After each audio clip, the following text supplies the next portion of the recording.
please, everybody have a seat. Everybody have a seat. Have a seat. So, what's been going on while I've been gone?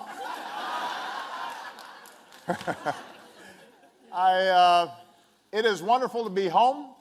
It is wonderful to be at the University of Chicago. It is wonderful to be on the south side of Chicago. And it is wonderful to be with these young people here. And what I want to do is just maybe speak very briefly at the top about why we're here. And then I want to spend most of the time that we're together hearing from these remarkable young people who are, I think, representative of some amazing young people who are in the audience as well. I was telling these guys that it was a little over 30 years ago that I came to Chicago. I was 25 years old, and I had gotten out of college filled with idealism and absolutely certain that somehow I was going to change the world. But I had no idea how or where or what I was going to be doing. And so I worked first to pay off some student loans.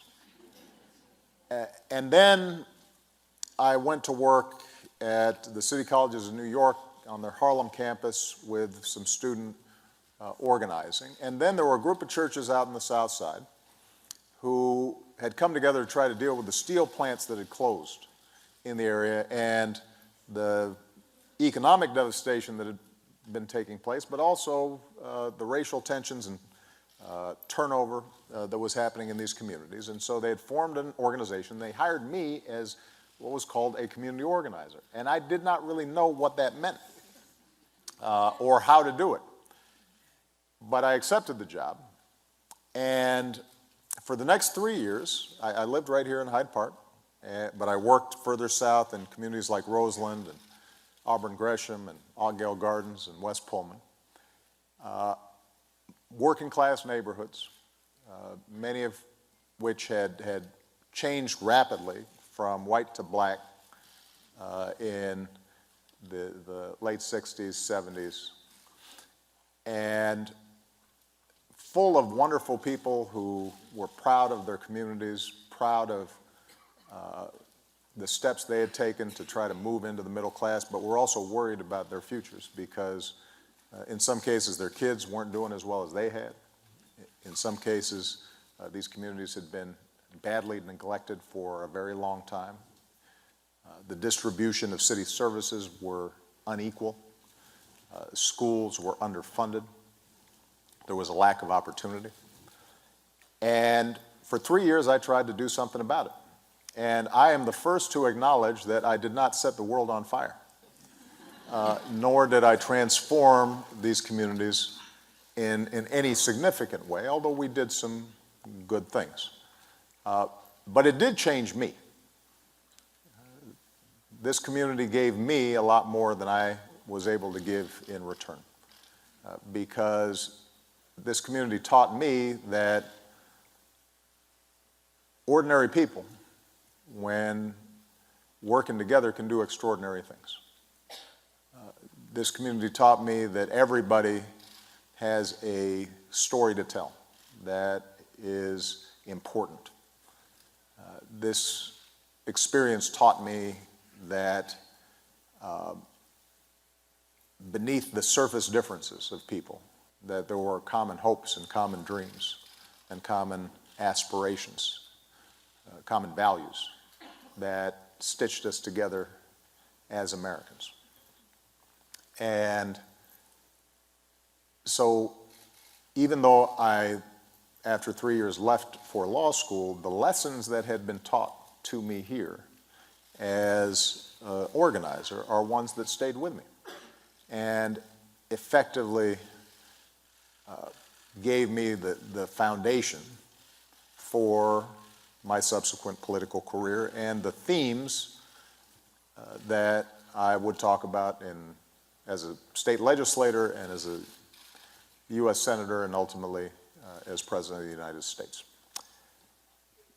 Now, I tell you that history because on the back end now of my presidency, now that it's completed, I'm spending a lot of time thinking about what is the most important thing I can do for my next job.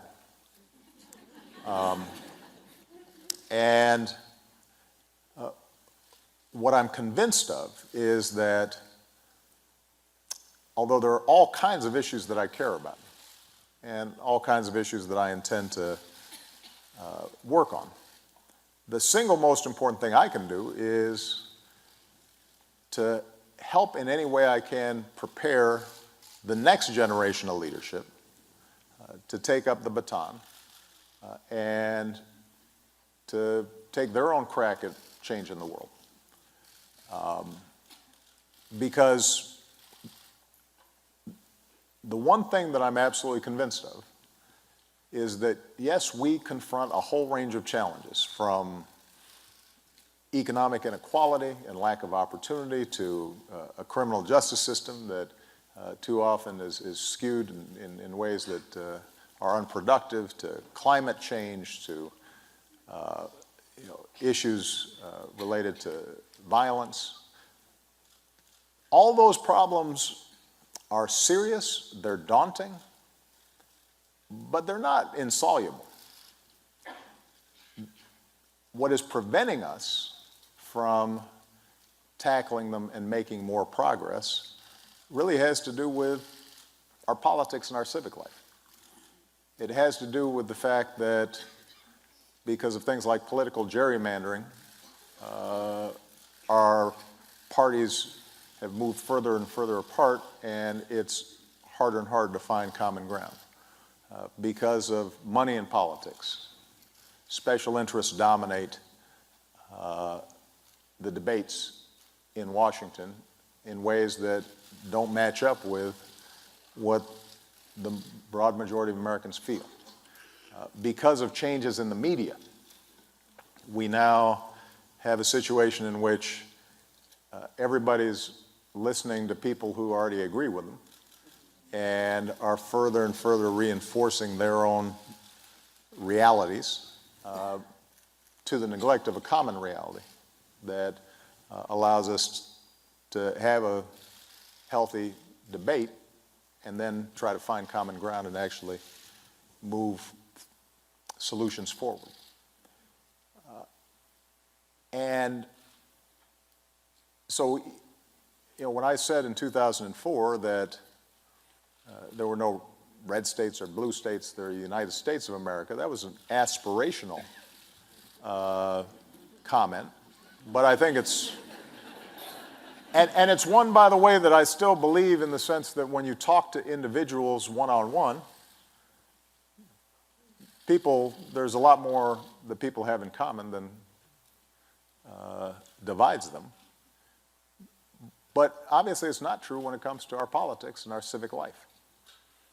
And maybe more pernicious is the fact that people just aren't involved. They get cynical and they give up. And as a consequence, we have some of the lowest voting rates of any advanced democracy, and low participation rates then translate into a further gap between who's governing us and what we believe. The only folks who are going to be able to solve that problem are going to be young people, the next generation. And I have been encouraged everywhere I go in the United States, but also everywhere around the world, to see how sharp and astute and tolerant and thoughtful and entrepreneurial our young people are. A lot more sophisticated than I was at their age. And so the question then becomes, what are the ways in which we can create pathways for them to take leadership, for them to get involved? Are there ways in which we can knock down some of the barriers that are discouraging young people about a life of service? And if there are, I want to work with them to knock down those barriers and to get this next generation in, just to accelerate their move towards leadership. Because if that happens, I think we're going to be just fine. And I end up being incredibly optimistic. So, with that, what I'd like to do is to have our panelists here today. Summer.